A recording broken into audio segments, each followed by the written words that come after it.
Hi everyone, আমি আমার একটা নিউ ব্লগ নিয়ে তোমাদের সামনে আবার উপস্থিত হয়েছি। আমি কার্শিয়াংয়ে শিলিগুড়ি থেকে একটা টাটা সুমো বুক করেছিলাম। তারপর আমরা ড্রিম স্টে হাউসে আসলাম।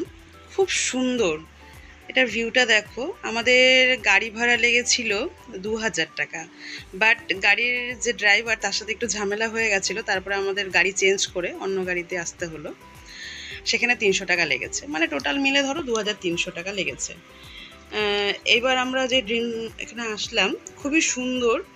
এটা হলো নিচে আমাদের ডাউনেও একটা রুম ছিল, আর উপরে যেটা আছে সেখানে তার উপরেও আবার রুম আছে। খুবই সুন্দর ড্রিম স্টে হাউসটা।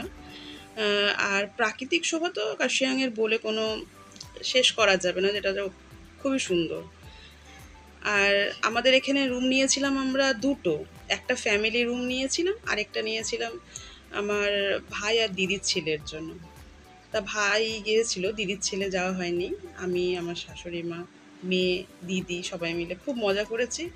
দেখো জিনিসগুলো, ওদের প্রত্যেকটা ড্রিম স্টেতে, মানে ওদের যে হাউসগুলো, তো স্টেট হাউসগুলো থাকে, প্রত্যেকটা জায়গায় ফুলের বাগান করে ওরা। এত সুন্দর, এত সুন্দর ফুলের বাগান করে, খুব নর্মালি।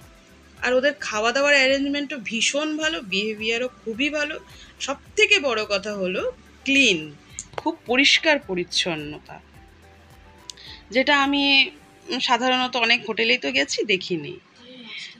আর খুবই খুবই সুন্দর। আর এই রুমগুলো আমি তোমাদেরকে একটু দেখিয়ে দিচ্ছি। ফোন নাম্বারটাও আমি ওখানে অ্যাড করে দিয়েছি, যদি তোমরা যেতে চাও অবশ্যই যেও। আমার মনে হয় একবার ঘুরে এসে দেখতে পারো।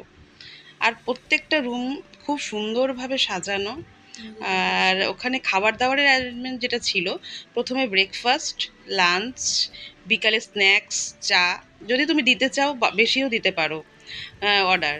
আর সেক্ষেত্রে আবার রাতে যে ডিনার, সেটাতেও সুন্দর খাবার, আর সকালে বেরোনোর সময়ও ব্রেকফাস্ট। আর যদি তুমি আবার নিতে চাও, এই রুমটা দেখো কি সুন্দর। এই রুমটাও দেখো। হ্যাঁ, আর ওয়াশরুমও তো কোনো তুলনাই নেই, খুবই সুন্দর। ওয়াশরুমে শাওয়ার, সমস্ত কিছু পরিষ্কার পরিচ্ছন্ন। প্রত্যেকটা ব্রাশ আলাদা আলাদাভাবে, মানে যা যা দেওয়ার থাকে, যা যা ওদের ম্যানেজমেন্টে আছে, সবই ওরা আমাদেরকে দিয়েছে ফুলফিল। এবং যেটা দরকার হয়েছে আবার জিজ্ঞেস করেছে কি কি লাগবে। আর ডিনার, তার পরের দিন ব্রেকফাস্ট করে আমরা ঠিক করেছি গাড়ি ভাড়া করার। তারপরে আমরা কারণ সাইট সিনে যাব বিভিন্ন 7-8টা, তার জন্য আমরা করেছি বুক। সেখানে 4000 টাকা লেগেছে। এটাই আমার পুরো ব্লগ বন্ধুরা। ভালো থেকো তোমরা, টাটা।